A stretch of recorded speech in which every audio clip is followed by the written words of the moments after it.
महाराज जी, जब हमारा मन विचलित होता है व्यापार या पारिवारिक या अन्य कारणों से, तो हम अपने पास गंगा जी के शमशान घाट पर जाते हैं और वहां चिताओं को जलते देखते हैं तो मन शांत हो जाता है। महाराज जी, ऐसा क्यों महाराज जी? क्योंकि उस समय वैराग्य होता है। इसी से तो महात्मा बुद्ध जी को वैराग्य हुआ था। जब उन्होंने देखा 100 तो उसको रुकवाया और कहा ये क्या है? बोले ये मनुष्य ही है, इसकी अंतिम दशाएं होती। बोले जब अंतिम दशाएं होती तो अपना जीवन बर्बाद क्यों करे, परमात्मा की प्राप्ति में लगाए। तो फिर उन्होंने संन्यास लेकर के भगवान के चिंतन के प्रभाव से ब्रह्मबोध संपन्न महापुरुष हो गए। हमारी बुद्धि जब देखती कि अंतिम निर्णय ये है, तब लगता है सब बेकार है यार।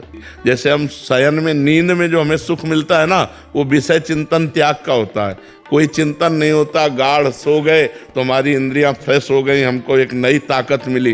तो ऐसे हम जब भगवत चिंतन करते हैं तो हमारी इंद्रियों में बल आ जाता है, हम प्रसन्नता को प्राप्त होते हैं।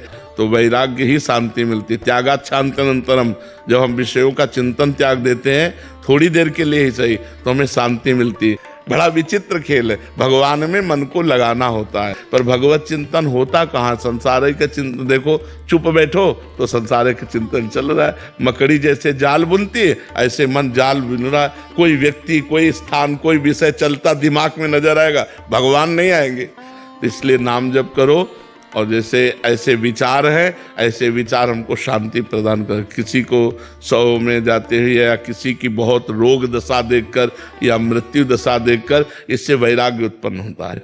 तो ये शांति मिलती है। ऐसा चिंतन करने से वैराग्य बढ़ता है।